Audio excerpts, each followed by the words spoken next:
think we ought to Hold on. or just do it after?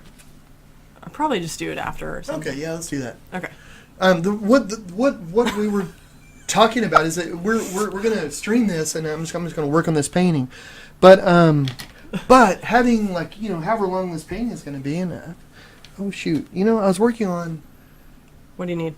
Well, I need my big brush. I need a 1-inch brush, and Where I think is when it? I was working on that project that I can't talk about. Oh, is it over here? Yeah, it's over. It's probably over there. Okay, I'll get it. I'll go get it. Thank you. But whenever we're gonna do this, we're gonna cut these up and then put them in little more bite-sized chunks. So every chunk is sort of a stage. It's in the water, I think. Oh. So we were wondering about how to do that, but I'll just there should be that little tray, the rolling tray. There's a thing of water attached to it. There's no brushes in it. Is there not? No. There's this. Oh, can I feel it? Is that it? Yeah, that's Okay. it. That's Nerd. nice. Thank Nerd. you. All right. Thank you. Sure. So wait, did you explain what the break was? What we were talking about? Yeah. We're gonna break everything up, and then we're gonna put it on YouTube, and it's gonna be on we're gonna put it on the Patreon site, and then I'll also list it on YouTube and maybe on Facebook. That way, it's hard to stream just a really large thing sometimes. Yeah, a lot of. I mean, for those that used to watch our other YouTubes, man, we did that live show for, it was 2 hours long, and it was funny because like people would just. You'd see them fall off. They're like, "We're tired, man. We're going to bed. Just check out the painting the next day." Yeah. So the idea is just to break it up and everybody can watch it in their small chunks how they see fit. Yeah. Sorry. So. GI. Okay, so what I'm doing here is I'm putting down some light color. Well, it's a dark color I'm putting down lightly. So that's clear, right? No, but I'm trying to kind of scruff it on a little bit because I'm going to have some other color going through here. And this is just something I was just thinking of. I mean, it's not, there's no... So, but I want to make it dry pretty quickly. So, and most of my paints, they will dry very fast. And a lot of my paints are mixed in these bottles with different agents and different mediums that allow them to dry really quick. But because I'm going to put her hair over this. So I'm putting this background in right now. And their hair is going to flow over this, like going all the way across. It's going to be awesome. It's going to be awesome. So is her hair going to be like all different colors, or are you thinking? Yeah. Okay, nice. Yeah. I like it. Very cool. What colors? All the colors. All the colors. All the colors. John? Yes. You work primarily in acrylics right now, correct? Yeah. You got it. Yeah, I worked in oils for like 7-8 years, and then went to the dark side. Went over to the plastics. The plastics. Yeah, but the great thing about acrylics though is that it's a great way to get started in painting. Like I got started in oils, but acrylics dry so fast, and the range of colors. And the big thing about oils at first was that oils will last so long and everything. And now acrylics are, I think they might have oils beat. I mean, we'll have to wait 200 years to make sure for probably, plastic and all. Yeah, and they have, yeah, that's just true. If a plastic bottle will last forever. But one of the things about it though is that a lot of them will have UV protection and whatnot built in. So they'll actually help keep their color more, where oils, they don't have that unless you put in a varnish or something that has it. So right now I'm just putting in lots of color.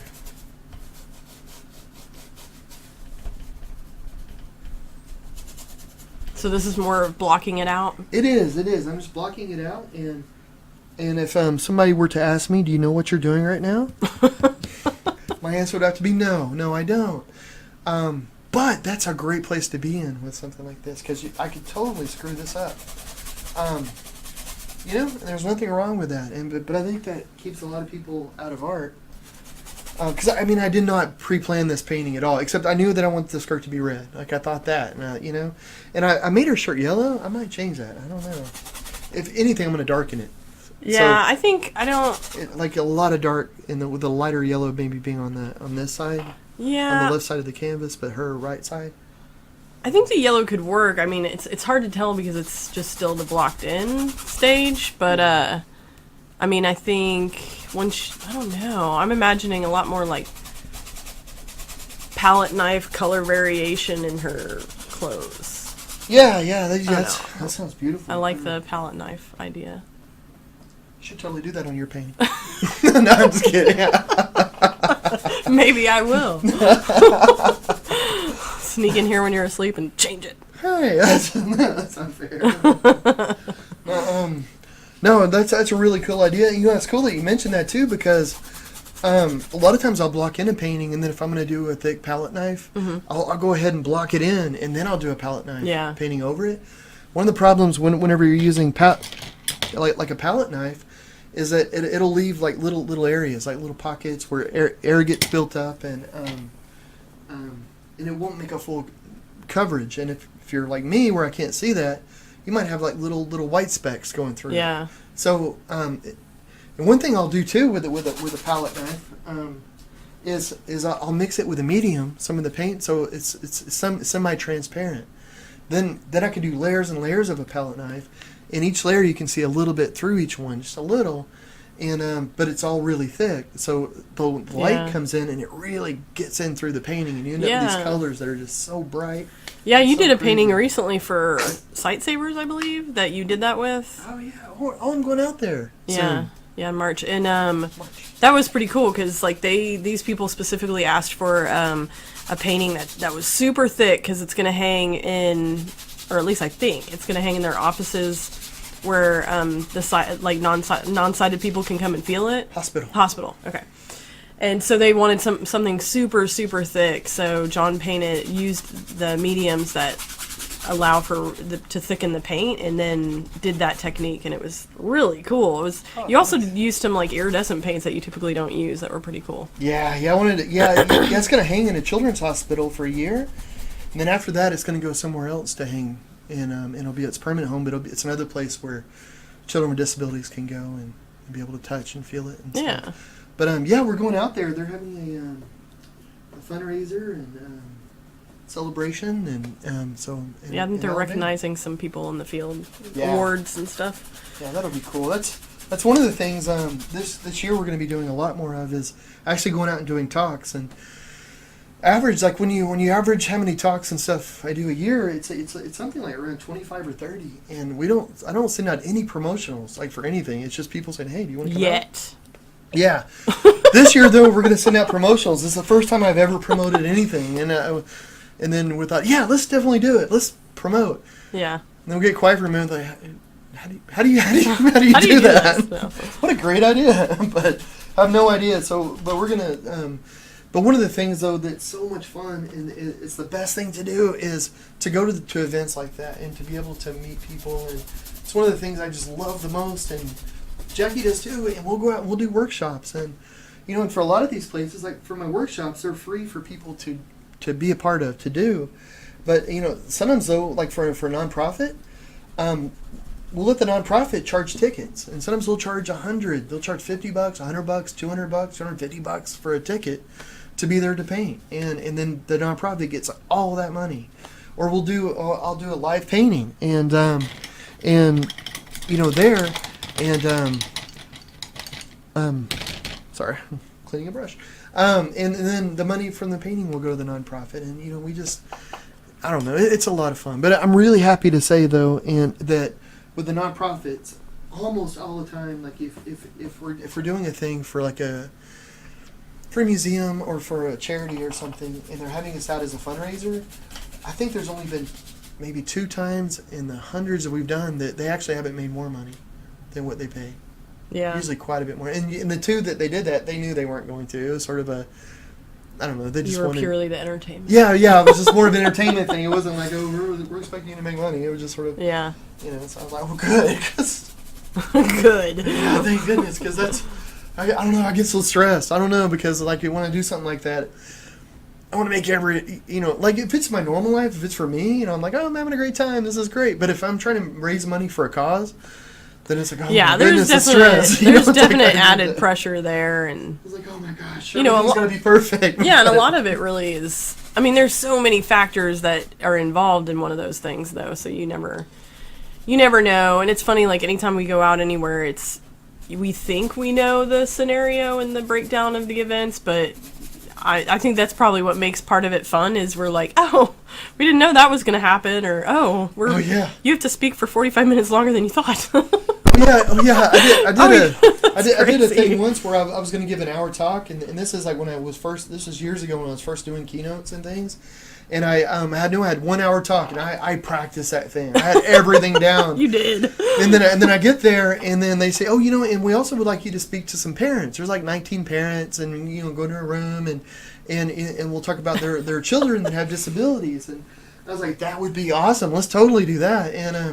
And I get there and they'll say, oh, we made a minor switch. We decided to do it in the ballroom, and everybody's going to be in there, So Which was like the same group of people that was going to be there for your keynote. So it Yeah, was like this you huge couldn't ballroom use full the of same people. speech. And, It was funny. I You did it awesomely, though. oh, thank It was you. Excellent. But I couldn't say anything that I was going to say in the second. Yeah. In the second, so it was completely new, an hour of new stuff, and Those things are always, even though they're I was just saying some deep prayers at the table. I was like, "Dear Lord, this is in your hands. This is in your hands. hands. If it's good or bad, it's you. So it's all you. It's not all me. you. I wash my hands of it. I'm out of here." So Yeah, well, it went well. Really, I think if what I remember from it is you gave more. It was you more were in the personal. car with the keys, ready to go, and I don't it know didn't this go guy, but I remember when you gave it. It was more personal. I mean, because you touched on like your parents' experience, because that was it was a bunch of parents that were supposed to be at this thing, and then you actually didn't speak that long. You spoke for a while, but then it turned into like a question and answer, and then like the tears came out from the parents. That was one thing. It was like they were Yeah. asking questions. They were crying because of a situation they were in, and it was really nice at the same time, because it was all about like support. Everybody, being there to support them, or giving advice, or yeah, that just was- listening. and that's why it's so good. Although I did a talk somewhere, and a mom came up after the talk, and I was and my talks are always very, very positive and very like, you get out there and do it, just give it a try. And she came up and she was almost crying, and she was crying a little, and she said, you were talking about the kids going out and just doing whatever they want. My son was born blind, and he broke his leg 3 months ago riding a bicycle. Like, he never rode a bike, and he always wanted to ride a bike.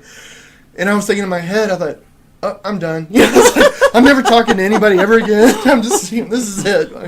Wash my hands of it. Sorry, I'm out. And she said, but he always wanted to do that, and I was always really scared, but I let him do it, and he broke his leg. And in the hospital, he was asking the nurse, like, how soon will he heal so he can get back on that bicycle? And she said, all kids will fall down and they'll hurt themselves. And if you're overprotective of a child just because they have a disability, you're really doing them more of a disservice. And I got to be honest, at the moment I just thought, oh, thank goodness. thank goodness, yes. Yeah. I'm sorry, I didn't mean to break your child. but it's true, but it's things like that. You get to meet these parents and people like soldiers with PTSD that have gone through just incredible hell, and they come back. Just meet all these different people, children with autism, adults with Alzheimer's.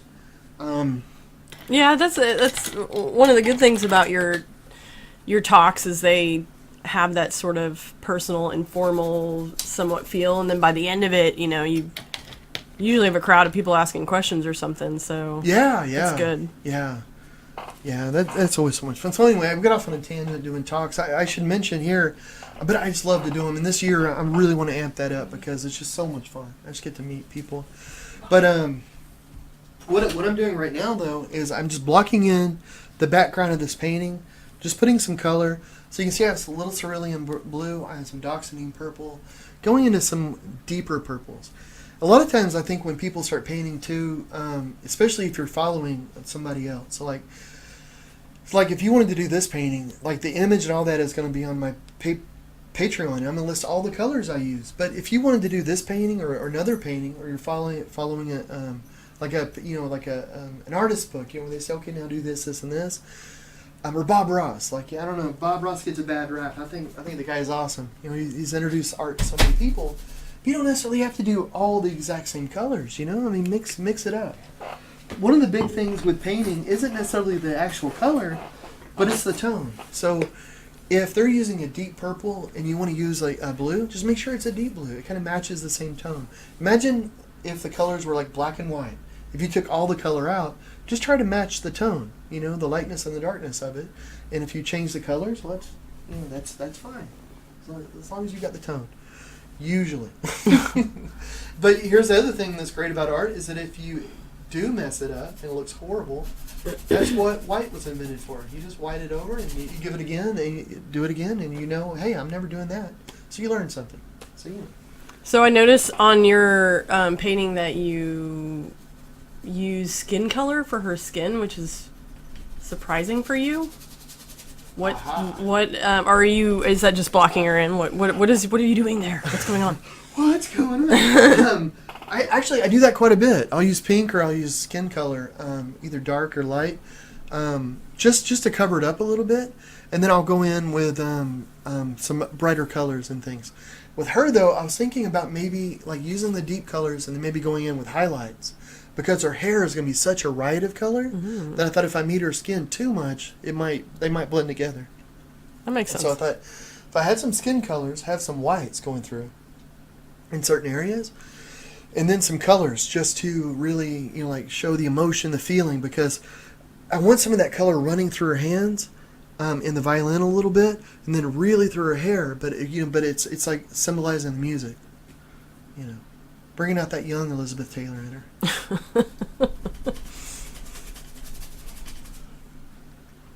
So, I'm going to do that. So, I always feel like when I'm blocking things in that I've, what am I doing? What? Why? Is that, because everything looks crazy. It's not the way that you want it to look yet. And you think, is it ever going to come together? And I've gotten to the point where when I feel like that, it's a good feeling. I know, oh, good, I'm on the right track, because now I feel like everything is going to fall apart and it's going to be nasty. Oh, Chip's at the door. That dog. I know. I ran in there and she got. Let me go get them out of the room really fast. She got past me. Get out of here. The little dog has got a... Speaking of little dogs, Brian has 3 little dogs, which Jack has fallen in love with. Brian. He loves the peaches. Actually tonight was the first night I have ever left them out, free in the house. Oh, really? I still have them blocked in the living room. Yeah. But, for the past few years with the dogs, anytime we left the house or anything, we always, first we kind of just had a little, topless, cage set up that we put them in. And then in the past year or so, we started, just crating them, which actually turned out, great. I think they actually prefer, the kind of, the parakeet, Oh, that makes sense. And they're small dogs. That kind of makes sense. Small dogs, but tonight I was like, you know what? I would, Kelly would have never let me do this. So I'm going to try it out. They'll be by themselves for a few hours, loose in the living room. Mm-hmm. And, maybe I'll go home and the house will burn down. So they will have chewed a hole through the wall. Learn how to play with matches. You get in there and right. One of them's holding a match while the other's running with a striker over it. Come on, guys, we can get it.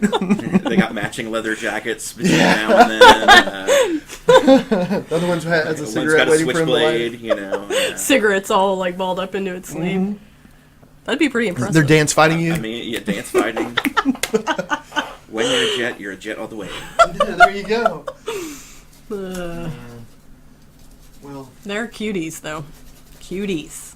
I was telling Brian that. I'm knocking this thing around. Is it still where it's supposed to be, kind of? It's a little tilted, but you're probably okay. Okay, cool.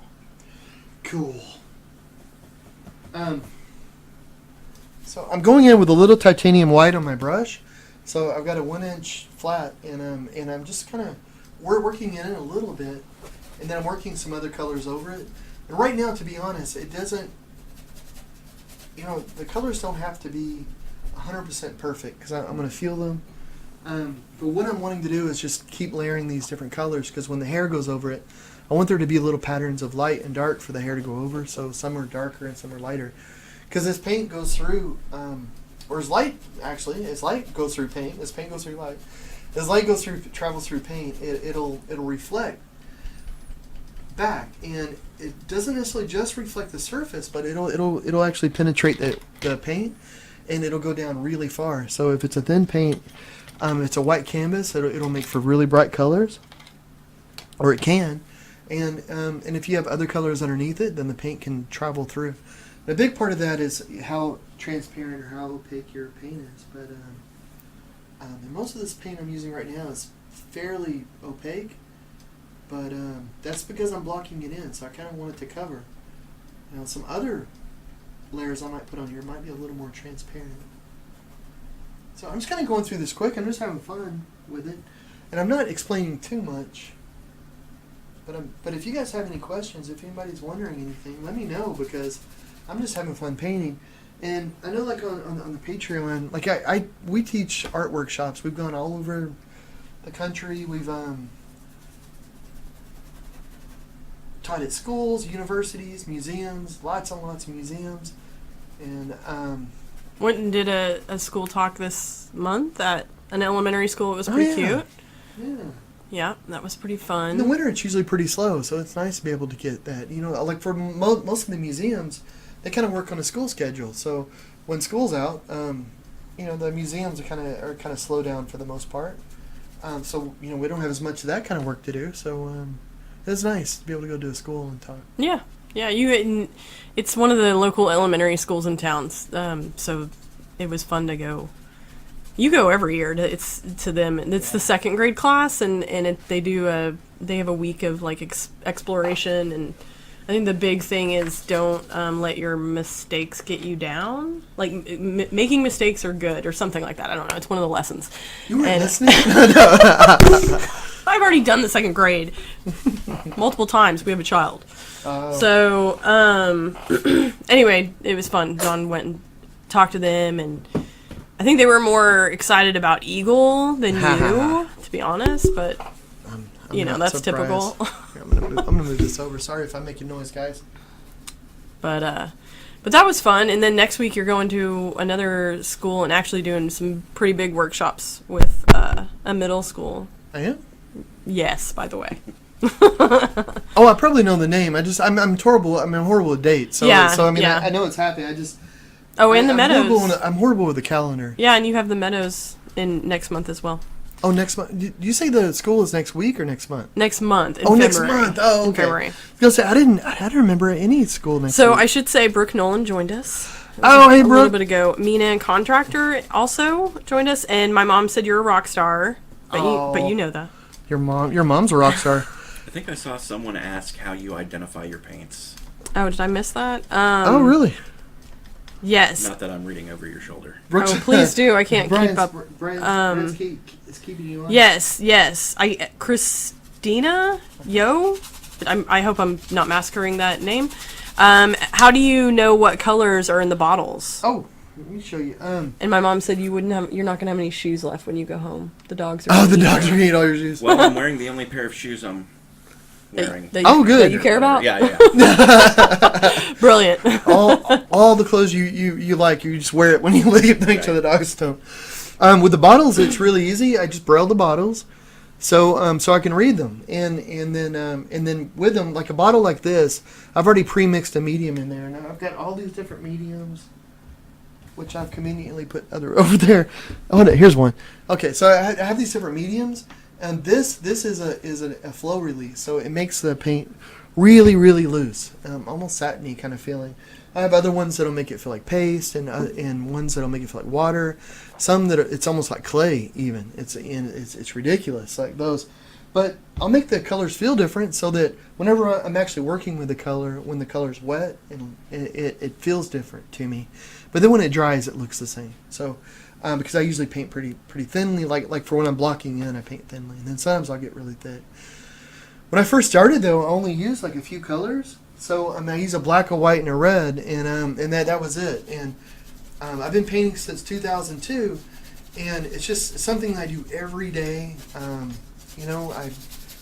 I'm a studio artist, so I mean it's what I do, and it's like anything. The more you do it, the better at it you get. And one thing that really helps me too is that I think it's hard for people to sometimes think, well, if a person's blind, if they're visually impaired, how do they even get around? How do they do things? And the big reason is because of incredible people out there, like orientation and mobility specialists, people that help you orient, they help you learn all these different techniques.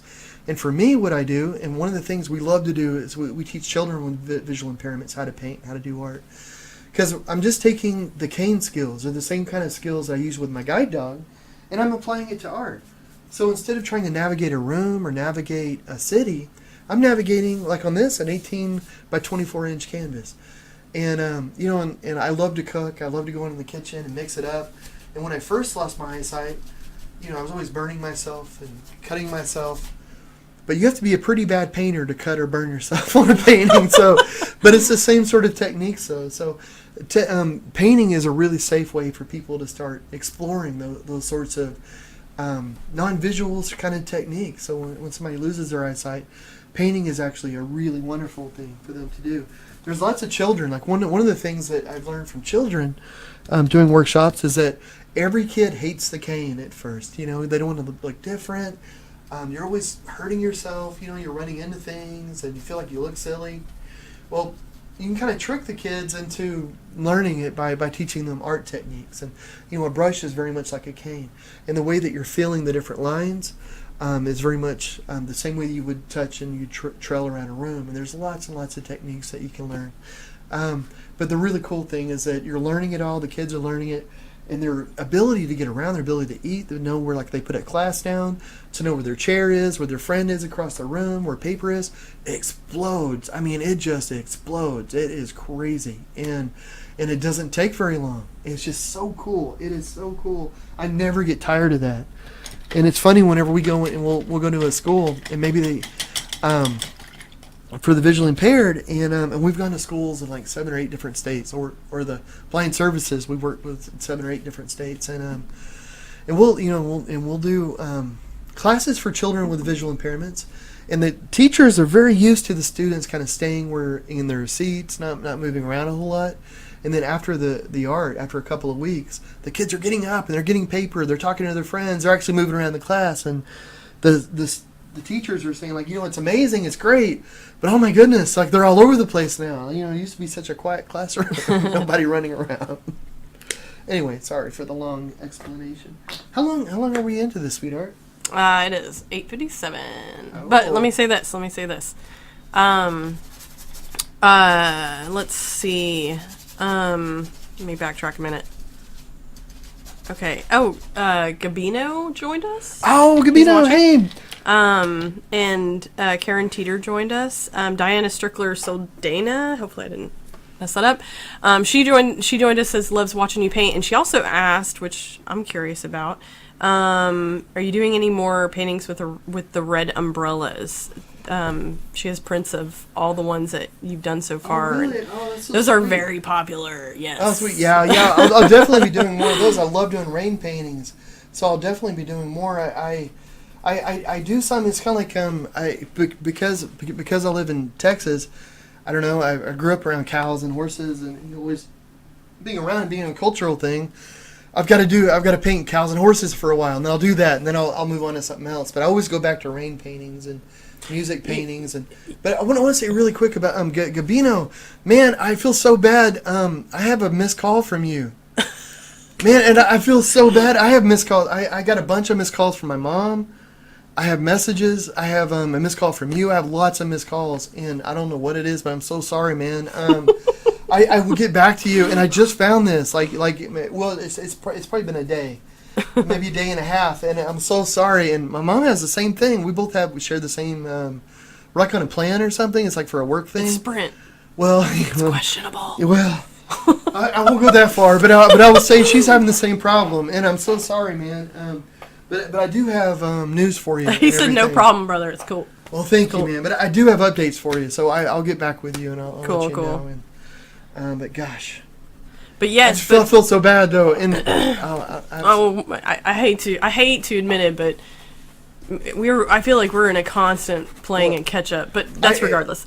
Anyway, about the rain paintings. I mean, people might know this already, but a lot of what influenced that and sparked that was when we were in New York. We were caught there during Hurricane Sandy, and right after that incident, being there, all your stuff started to like have this very wet look, and you started doing a ton of the rain ones, and those ended up being really popular. But those are some of my favorites as well. I really dig those paintings. Yeah. Oh, I learn something about you every day. I like that they're popular. Let's be honest. It's so much fun to paint. Oh my goodness, because the water, like the light reflecting off the water, it's such a great opportunity for music. You know, to be able to have all the sounds going out on the ground, and then your trees with the different notes of the sound in the trees. Oh, it's just so cool. It's so much fun. Well, and my mom also asked, "Are you?" Okay, for anybody out there that's watching, we also have like a Facebook group, Drastic Art Measures, which is like more of a like collaborative sort of. If you're doing art and you want to share your methods and this and that, we have a Facebook group that we do through that. And at the start of this year, you know, I can't remember, I or you posted like, what's everybody doing this year? What's a new technique that everybody wants to learn? And my mom posted that she wanted to use UV paints with resin. Oh. So she is on the feed, and she asked if you're going to do any UV paints with resin. That's a really good idea. Yeah. It is a really good idea. Yeah. I mean, let me just say, resin is really popular in the art world. Like, really popular in the art world. The art festivals, galleries, it's like... Really? It seems to be the type of art right now that's been getting a lot of attention, and the price tag is up a bit. Yeah, well, but, resin is very expensive, and it's a temperamental thing to work with, because you got to worry about dust, you've got to worry about the temp, even how you stir the stuff sometimes, and the temperature is wrong. Like, even if you have your measurements perfectly. Yeah. You let the temp rise or fall too much, and you've ruined it, and it'll fog over, or you'll get all these different problems. You can end up with bubbles in it, and but there's ways to help with all of that. So yeah, we could definitely do that. I would love to see that. I mean, your resin pieces have always been really popular as well. So, but I will say it's 9:02. So, well, you know what? I'm gonna call this background. Hold it. I can't rush it. Almost. You can't rush genius. Yeah. Well, you can. You're telling me to hurry up all the time. Just called myself genius. This is what I have to deal with every day. Oh, my word. This is why I drink. Yeah. Oh, my goodness. So, I don't know. I just want to... I put this on kind of lightly, and I felt like I've put myself into a prison of little light brush strokes and stuff that I now have to work myself out of. But you know how you work yourself out of a prison made of cake, though, don't you? Well, I do. Do you? One bite at a time. So that's what I'm doing now. You're a nerd. So, too bad your painting's not made of cake. It would never last. I would eat it. All right. Well, I'm just covering this up really quickly because I wanted to because I want to move on to the next thing, but I want to get I can feel it. I can feel that it's rough, and it needs to feel smooth. Mm-hmm. So I want it to feel smooth real quick, and it doesn't yet. So I'm gonna put some horizontal. So, well, before moving on to the next quote unquote segment of this, about the resin, my mom was saying that she wanted to do because my mom paints pet portraits, and they're fantastic. They're like super realistic and beautiful. She wants to make the fur really pop and look realistic. So she wants to try the UV, try the resin really, and possibly, I guess, play with UV. That would be pretty fun. Yeah. Anyway, so yeah, there's some really cool things you can do with resin too. There's some techniques that I was using that I was talking to some other artists, and they had never done it, like resin artists, and ways of using the resin. And I got some really interesting effects with it, which might be cool for like the fur and stuff.